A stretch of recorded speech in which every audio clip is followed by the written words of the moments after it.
Hello students, welcome back to my channel. In our last video, we discussed about elasticity of demand and its degrees.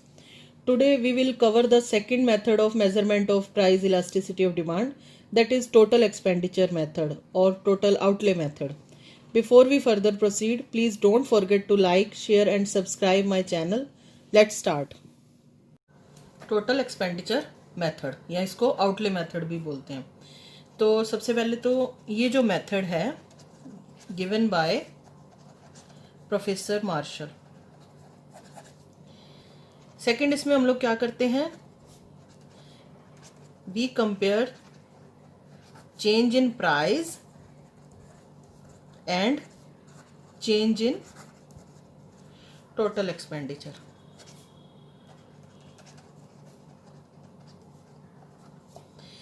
This method, total expenditure method, indicates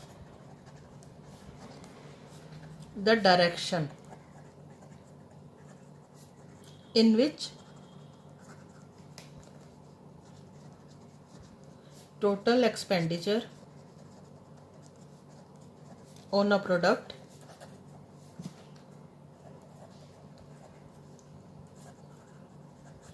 changes as a result of change in price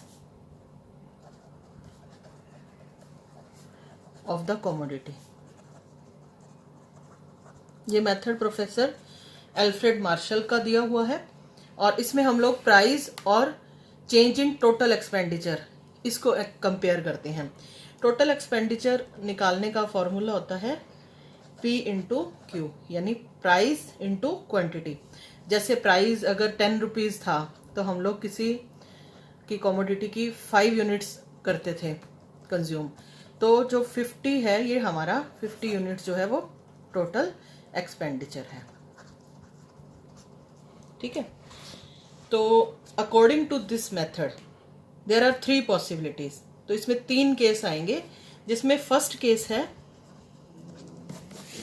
unitary elastic method.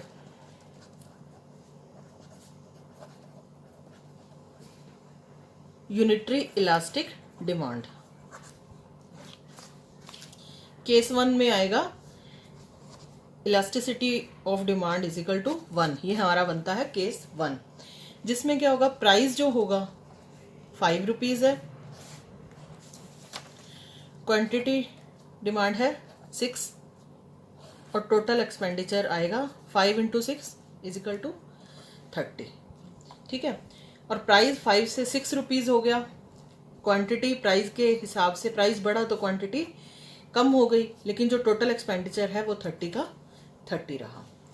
तो when total expenditure remains the same whatever may be the change in price,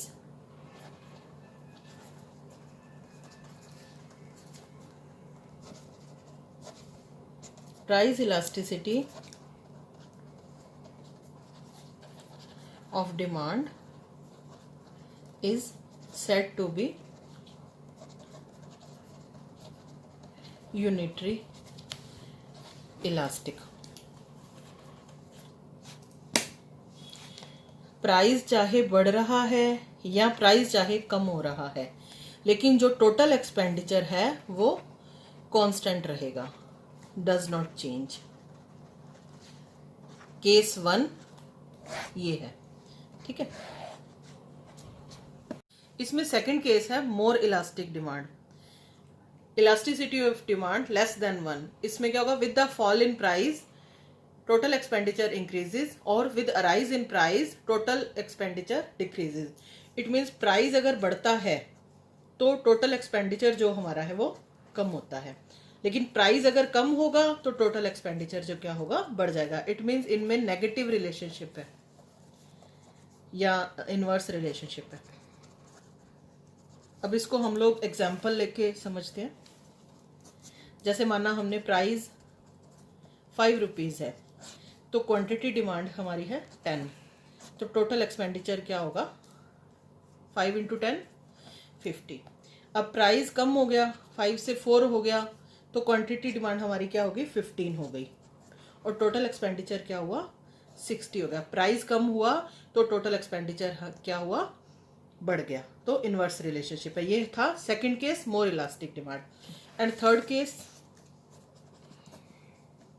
इसमें आएगा less elastic demand.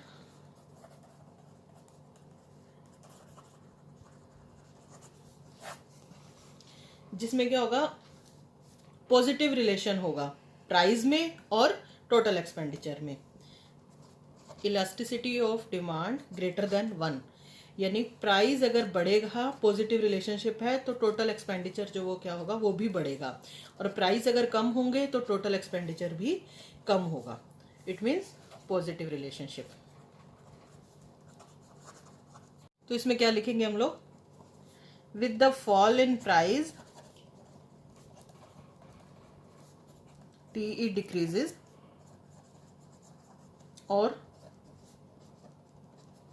with a rise in price TE increases। इसको example से समझते हैं हम लोग। माना प्राइस है हमारा 5 और क्वांटिटी 10, टोटल एक्सपेंडिचर हुआ 10 इंटू 5 50। प्राइस 5 से 4 हुआ, कम हो गया, डिमांड हमने क्वांटिटी डिमांड बढ़ा दी, लेकिन जो TE है वो कम हो गया, मतलब पॉजिटिव रिलेशन है इनमें। अब इसको एक डायग्राम से, इन तीनों को हम लोग एक डायग्राम में देखते हैं कि कैसे डायग्राम बनेगा इसका। वैसे तो डायग्राम पेंसिल से बनाने चाहिए, पर मैं आपको यहाँ पेन से ही सिखा रही हूँ। यहाँ पर आएगा टोटल एक्सपेंडिचर, यहाँ पर आएंगे प्राइस। तो इसका जो डायग्राम बनेगा एक कुछ इस तरह से बनेगा।